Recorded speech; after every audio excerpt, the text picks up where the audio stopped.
ऐसे थे ब्रह्मा बाबा। इसमें जो आज की बाबा की हम विशेषता के बारे में समझेंगे वो विशेषता है देह और देह के संबंधों से सदा उपराम और नष्टो मोहा। देह और देह के संबंधों से सदा उपराम और नष्टो मोहा। तो इसमें बाबा समझा रहे हैं जिस दिन से शिव बाबा ने ब्रह्मा बाबा के तन को अपना माध्यम बनाया, ब्रह्मा बाबा उसी दिन से अपनी देह और देह के सब संबंधों से उपराम और नष्टो मोहा बन गए। तो ये भी तो कितना बड़ा त्याग है। इतना बड़ा त्याग ब्रह्मा बाबा का था, तभी तो भाग्य भी इतना बड़ा बाबा को मिला कि जिस सेकंड से, जिस दिन से शिव बाबा ने ब्रह्मा बाबा के तन का आधार लिया, तो बाबा ने अपनी देह और सब देह के संबंधियों से नष्टो मोहा हो गए, एकदम मोह को खत्म कर दिया। ब्रह्मा बाबा कहते, बच्चे ये तन मेरा नहीं, मैंने तो बाबा को लोन पर दिया है, बाबा स्वयं इसकी संभाल करेंगे। ये हुसैन का घोड़ा है, ये संबंधी भी मेरे नहीं, मैं तो स्वयं उनका बच्चा हूं। कितना बाबा की त्याग वृत्ति थी, उपराम वृत्ति थी कि अपनी देह से भी लगाव खत्म और देह के संबंधियों को भी न्योछावर कर दिया बाबा के आगे कि ये देह के संबंधी भी मेरे नहीं, मैं तो खुद ही एक बच्चा हूं। किसका बच्चा हूं?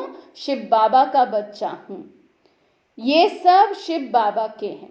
अब चेक करें, कहने के लिए तो हम भी ये कहते हैं कि सब बाबा के हैं, हम भी बाबा के हैं, लेकिन क्या सही में सच्चाई से फिर मैंने उनको अपने मन और बुद्धि से त्याग दिया है, उपराम अवस्था प्राप्त की है, सच में ही बाबा के आगे सरेंडर किया है, सच में ही ट्रस्टी हो रह रहे हैं?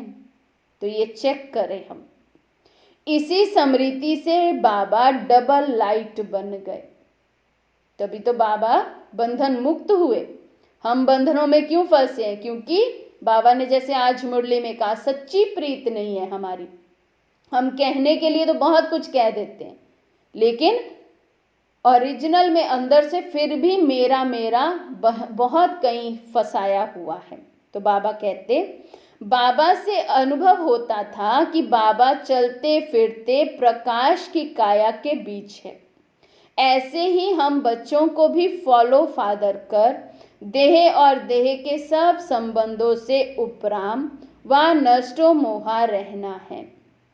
फिर बाबा कहते हैं, इस पुराने शरीर में ऐसे निवास करो जैसे बाप दादा पुराने शरीर का आधार लेते हैं, लेकिन शरीर में फंस नहीं जाते हैं। अब अव्यक्त बाप दादा आते हैं शरीर में, या शिव बाबा आते थे ब्रह्मा बाबा के तन में, लेकिन कभी ये भान नहीं आता है शिव बाबा को ये मेरा तन है, नहीं। ब्रह्मा बाबा को रहता है मैंने लोन पर दिया हुआ है तो मेरा नहीं है, और शिव बाबा को आता है मैंने तो लोन पर लिया हुआ है, ये मेरा नहीं है।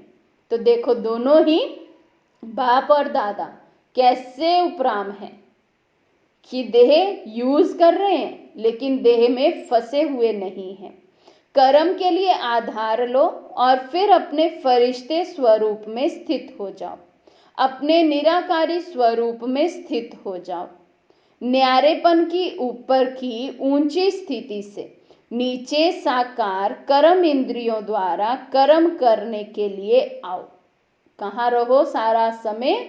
ऊपर की अवस्था में। जब कर्म करना है तब तन का आधार लिया, वो भी बाबा कहते हैं अपने फरिश्ता स्वरूप में। ऐसा कि कर्म भले हम कोई भी साधारण छोटा सा करें, लेकिन हमसे अनुभव हो कि इनके आसपास तो बहुत प्रकाश फैला हुआ है, ये तो जैसे फरिश्ते हैं। इसको कहा जाता है मेहमान, अर्थात महान। यही है त्याग का पहला कदम। तो अभी ये चेक करें कि त्याग के इस पहले कदम पर हम कितना बड़े हैं, क्या ये त्याग का पहला कदम मैंने उठा लिया है? अपनी देह की स्मृति का त्याग, अवतरित होना, बस यही मेरा स्वभाव बन जाए। कर्म में आना है, उसके लिए मुझे अवतरित होना है, और कर्म खत्म हुआ फिर देह से न्यारे हो जाएं। तो बाबा कहते, इस पुरानी देह को बाप दादा द्वारा मिली हुई अमानत समझकर सेवा अर्थ कार्य में लगाओ। ये देह मेरी नहीं, लेकिन सेवा अर्थ अमानत है। जैसे मेहमान बन देह में रह रहे हैं, बाप दादा ने थोड़े समय के लिए ये तन कार्य के लिए दिया है, ऐसा समझकर इस पुरानी देह के भान से न्यारा बनो, अर्थात इस देह भान से किनारा कर लो, तो बाप समान उपराम व नष्टो मोहा बन जाएंगे। ये देह प्रभु अमानत है, प्रभु ने सेवा अर्थ ये देह हमें दी है, इसको सेवा में ही लगाना है। ऐसे कभी भी अमानत में खयानत हमें नहीं करनी है। तो आज हम ये सारा दिन चेक करें कितना ये पहला कदम त्याग का मैंने उठाया है, कितना हम अपनी देह से त्यागी बने हैं।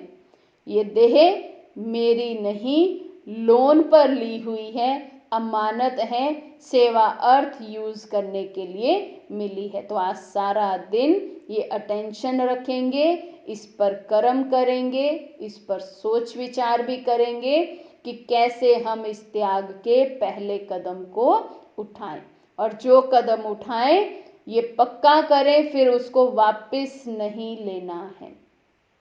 तो ये भी आज दृढ़ प्रतिज्ञा करें। अच्छा, ओम शांति।